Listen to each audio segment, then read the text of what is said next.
हाय ब्रान welcome to our channel. आज हम डिस्कसन करवा क्लास 6 साइंस रो chapter 7 getting to know plants root system विषय डिस्कसन करवा। या पूर्व आम लीफ स्टेम शूट सिस्टम रो पार्ट सब डिस्कसन करछंदी। Okay,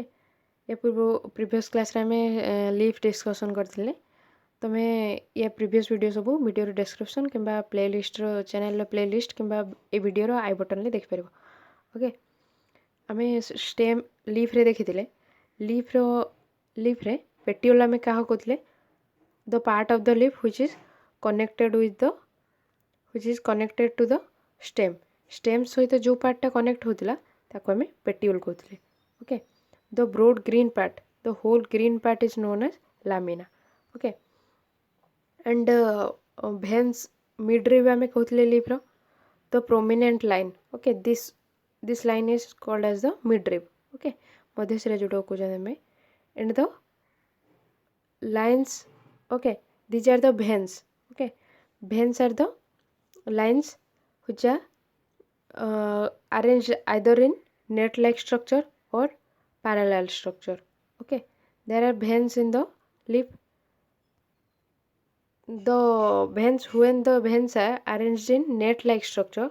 those are called as reticulate venation. These are arranged in net like structure, so this is reticulate venation. When the leaf veins are arranged in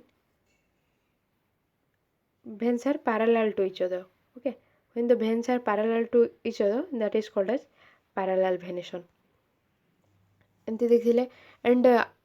देखिले कि leaf help करुछे plant को food prepare करने पे। Food prepare plant केमती करुछे carbon dioxide plus water. Okay, water को H2 आम दर्शाउछंती फॉर्मूला तार H2 प्रेजेंस रे कौन सनलाइट थी एंड सनलाइट को लेकिन प्लस क्लोरोफिल गोटे पिगमेंट रोचे। क्लोरोफिल पिगमेंट लीफ रो ग्रीन कलर पिगमेंट रोचे, ताकू यूज करके प्लांट फूड प्रिपेयर करुचे। कि फूड प्रिपेयर करुचे स्टार्च प्रिपेयर करुचे। ओके, स्टार्च प्रिपेयर करुचे प्लस ऑक्सीजन प्रिपेयर करुचे। ऑक्सीजन गैस जोटा कि अम्लजान आम ताको ब्रीदिंग रे हमको हेल्प करुचे ऑक्सीजन। ओके, फोटोसिंथेसिस रे कार्बन डाइऑक्साइड प्लस वाटर को लेकिन सनलाइट एंड क्लोरोफिल प्रेजेंस रे स्टार्च एंड ऑक्सीजन प्रिपेयर करछे प्लांट। आज हम डिस्कसन करबा रूट कौन रूट क्या कहते आम प्रिवियसली देखिथिले कि जेतेबेले प्लांट रो जो पार्टा कौन सॉइल रो एभव रोची ताको आम कहते शूट सिस्टम। एटा शूट सिस्टम कहते। The part of the plant which is below the soil, this is root system. Okay, जो पार्ट रोचे प्लांट रो बिलो द सॉइल रोचे जो पार्ट ताको आम कहते रूट सिस्टम। तो प्लांट रो रूट प्लांट को कौन बाय हेल्प करुचे प्लांट रो रूट प्लांट को कौन अपराइट स्टैंड करने पे हेल्प करुचे। ओके, अपराइट ताको कौन सपोर्ट दोचे। ओके, आम कहीपर सपोर्ट दोचे ये सॉइल सहित कनेक्ट रोचे रूट सब सॉइल को कौन जाबुड़ी धरुचे सॉइल को आंकर करुचे। तो प्लांट को से सपोर्ट प्रोवाइड करुचे जहाँद्वारा कि प्लांट स्टैंड कर पारुचे। एंड आम जानी कि स्टेम ऑपरेट स्टैंड करने को हेल्प करुचे and here root supports the plant. Okay, and आम देखिए ये कौन कहे root helps in holding the plant firmly to the soil. Root कौन कर प्लांट को सॉइल सहित कौन फिर सपोर्ट दोचे। ओके, सपोर्ट दोचे प्लांट को स्टैंड करने ये देखिए थो ये रोड्स रही सब प्लांट रो। ओके, से कौन कर होल्ड कर रखी प्लांट को। ओके, प्लांट को होल्ड करके रखा को हेल्प करुचे सॉइल सहित होल्ड कर रखापी root helps the plant. They anchor the plant to the soil. Anchor means कौन एंकर मीन्स सपोर्ट प्रोवाइड करुचे सपोर्ट करुचे प्लांट को सॉइल को धरी रखापी प्लांट को हेल्प करुचे रूट। ओके, तो ये सॉइल को धरी रखुचे रूट आम देखिपुर ये सब रूट रही सॉइल को कौन आंकर कर हेल्प करुचे। ओके, तो जितेबाला सॉइल को से आंकर करुचे तो आम देखुं कि रूट आम जानते कि रूट जो आमर मूर्तिका क्षय अधिक हुए सॉइल इरोजन हुए। ओके, यहाँ गोटे आम रूट्र फंक्शन कहीपर। देन रूट रे आमे देखि परछन्ती एठी टू टाइप्स ऑफ रूट देखाउची एठी आमे जो रूट देखुछन्ती एठी ए रूट आमे देखि परथुवा गोटे मेन रूट अछि एठी गोटे मेन रूट अछि एठी मुख्य रूट अछि एंड एठू तार ब्रांचेस सब छोट छोट रूट आसी ओके तो जो मेन रूट रोचे ओके मेन रूट रोचे एंड तार जे छोट छोट रूट रोचे आमे देखुछन्ती ए मेन रूट को आमे कहउछन्ती टैप रूट कहउछन्ती ओके टैप रूट कहउछन्ती जो छोट छोट ब्रांचेस परी रूट बाहरची ताको आमे कहउछन्ती लैटरल रूट एठी देखि पारुथबा एठी रूट कोनोसी भी गोटे मेन रूट देखाउनी एठी प्रायतः सब रूट सेम अछि समान कोनोसी गोटे को भी आमे मेन रूट कहि परबेनी तो एमिति रूट को आमे कहउछन्ती फाइब्रस रूट तो एठू आमे जानुछन्ती कि रूट को हमरो दि भाग रे डिवाइड कराइछे एठी देखो कहछि the main root in some plants is called tap root and the smaller roots are called lateral root हमरो रूट को हमरो मेनली टू टाइप्स रे डिवाइड कराइछे मेनली टू टाइप्स तो टैप रूट आमे काहा कहउछन्ती the main root in some plants is called tap root जो मेन रूट आमे देखिले प्लांट रो रोची ओके प्लांट रो गोटे मेन रूट जो रोची ताको आमे कहउछन्ती टैप रूट एंड तार जो स्मॉलर रूट सब रोची ताको आमे लैटरल रूट कहउछन्ती एटा को आमे कहि परबा tap root and the smaller roots are called as lateral roots okay एटी हम देखिले main root is the tap root and the smaller roots are the lateral roots okay then plants which do not have a main root all the roots seem similar and these are called fibrous root which कि जो plant रो main root बोली गोटे आमे काहकु कहि परबानी तो all roots seem similar सब root गुडा समान देखा जाए and these are called as the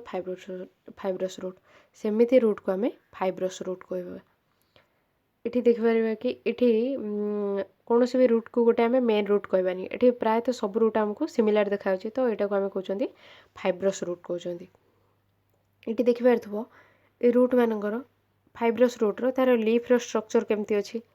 leaf row structure रे प्रायतः आमे देखि पर कहि परबा कि यार भेनेशन जो रहउतबो प्लांट लीफ रो थोड़ा सब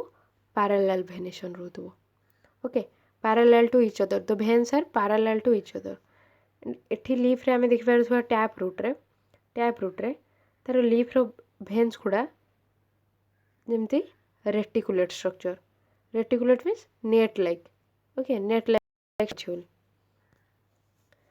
the plants which have tap root show reticulate venation okay जो प्लांट रो टैप रूट रोची से कोन ना रेटिकुलेट भेनेशन कोठी देखा होते लीफ रे देखा जाए venation the arrangement of the veins of the leaf are called as venation हम काहा कहउछंती लीफ रे जो भेन्स रो सब अरेंजमेंट रोची ताको हम भेनेशन कहउछंती ओके भेन्स आइदर अरेंज होतिबे पैरेलल अरेंज होतिबे आइदर नहले नेट लाइक स्ट्रक्चर रे अरेंज होतिबे ओके ताको हमें कहबा parallel reticulate venation parallel in case of parallel venation the veins are arranged parallel to each other and in reticulate venation the veins are net like structure okay eighty से कहिछि जो plant रे हमें देखुछंती tap root रोची तार leaf कोन देखौछि reticulate venation देखौछि okay and same जेमति कि कहिछि the plants which have fibrous root so parallel leaf venation जो थरे कि फाइब्रस रूट रोची से देखौछि कोन पैरेलल लीफ वेनेशन एटी फाइब्रस रूट हमें देखुछंती तो तार लीफ रो वेनेशन देखिबा हमें सब parallel leaf venation okay veins are parallel to each other then हमें देखिले एठी वेनेशन देखिले then कुछि roots absorb water and minerals from the soil and the stem conducts these to leaves and other parts of the plant कुछि कि root कोन help करूछि water और mineral को absorb करियार help करूछि okay एठी देखि परथो image रे देखोछि root help करूछि हमें कोन water हमें roots रे देई थांदी तो रूट हेल्प करूछि मिनरल आउ वाटर रो मूवमेंट को हेल्प करुचे okay from the soil and the stem conducts this to leaves soil रू मूर्तिका को कौन ऊपर को नवा को हेल्प करुचे के रूट हेल्प करुचे देन स्टेम कंडक्ट करुचे से वाटर को लीफ को ओके आउ अदर पार्ट्स को भी सब कंडक्ट करुचे water stem first first the root absorbs the water कौन मूर्तिकारु जल को शोषण करुचे फास्ट रूट देन ताको स्टेम कंडक्ट करुचे various parts of the plant okay एठू आम देखिपार ये देखा कि 2 वे मूवमेंट फास्ट वाटर जाऊँगी अपवर्ड मूवमेंट होची देन फूड जो प्रिपेयर होची से सब मूवमेंट होची अदर पार्ट्स ऑफ प्लांट को जाऊँचे ओके तो यहाँ गोटे 2 वे मूवमेंट एटा शो करुचे then the leaves prepare food this food travel through the stem and is stored in different parts of plant ये जो 2 वे ट्रैफिक कौचे तो लीव्स जहाँ भी फूड प्रिपेयर करुचे लीफ स्टार्च फूड प्रिपेयर करुचे plant रो starch food prepare करुचे तो से फूड सब वेरियस पार्ट्स को जाऊँचे तो लीफ रे खाद्य प्रस्तुत होची खाली लीफ रे तो रहिबनी सेटा सब पार्ट को कंडक्ट हो तो लीफ रू जो सब खाद्य आछे ताको मध्य हेल्प करुचे स्टेम कंडक्ट करिया पे वेरियस पार्ट्स को ओके फ्रूट को भी जाऊँगी फ्लावर को भी जाऊँगी रूट को भी खाद्य आसी स्टेम रो वेरियस पार्ट्स को भी जाऊँगी ओके तापाई हेल्प करुचे stem we eat some of this as roots like carrot radish कुछ कि या भितर जो फूड सब आमर स्टोर होकर रोचे वेरियस पार्ट्स ऑफ प्लांट रो विभिन्न पार्ट रे खाद्य कौन स्टोर होकर रोचे तो रूट रे भी किसी खाद्य स्टोर होकर रोचे किसी गछर आम कौन रूट को खाद्य हिसाब से ग्रहण करमती कि एग्जांपल ले नहीं को आम फास्ट चैप्टर रे फास्ट कि सेकेंड चैप्टर में पढ़ी जे को पार्ट ऑफ प्लांट को आम खाद्य भाव ग्रहण कर डिस्कसन करते जमी रूट को आम रूट आम कौटू को रूट को आम खाद्य भाव ग्रहण कर कैरोट को रेडिश स्वीट पोटाटो टर्निप जमती कि ओलगोबी कहीपर टापिओका गोटे पालुआ कहते आम से ओके स्वीट पोटाटो कंदमूल कैरोट रेडिश मूला कैरोट गाजर ये सब को आम कौन रूट हिसाब से खाद्य भाव ग्रहण कर किसी प्लांटर रूट को आम खाद्य भाव ग्रहण कर देन कौच we also eat many other parts of the plant where food is stored like fruit leaf flower okay कौच कि आम कौन प्लांट रो अदर पार्ट को भी खाद्य भाव ग्रहण करमती कि किसी प्लांट आम लीफ को खाद्य भाव ग्रहण कर किसी प्लांट रो फ्रूट को खाद्य भाव ग्रहण कर एंड किसी प्लांट रो फ्लावर को भी आम खाद्य भाव ग्रहण कर okay this is for this video आम आज कौन डिस्कसन कले रूट रे आम डिस्कसन कले जो प्लांट रो रूट देखो फाइब्रस रूट जो प्लांट रोचे से देखो पैरेलल वेनेसन ओके जो प्लांट रो टैप रूट रोचे से देखो रेटिकुलेट वेनेसन ओके रूट रो मेन फंक्शन कौन से प्लांट को सपोर्ट प्रोवाइड करची ओके एंड हेल्प कर सॉइल को कौन सॉइल को एंकर करने पे हेल्प कर प्लांट को सपोर्ट दूची कि मूर्तिका जो जाबुड़ी धरुची से रूट हेल्प करुचे एंड रूट हेल्प करुचे मूवमेंट ऑफ वाटर और मिनरल रो अपवर्ड मूवमेंट पे हेल्प करुचे प्लांट रो अपवर्ड मूवमेंट पे वाटर और मिनरल को हेल्प करुचे एंड देखिले taproot and fibrous root taproot कौन टैपरूट रे गोटे मेन रूट रहबो एंड ताठू किछि स्मॉल छोट छोट लैटरल रूट आसीथिबो ओके मेन रूट को आम कहते tap root and the smaller roots are called as lateral root okay and fibrous root आम क्या कहते जो रूट रखी all the roots are similar there is no main root or lateral root all the roots seem similar सेटा को आम कहते fibrous root okay these are the types of roots okay mainly 2 types of root देखिले lateral tap root and fibrous root okay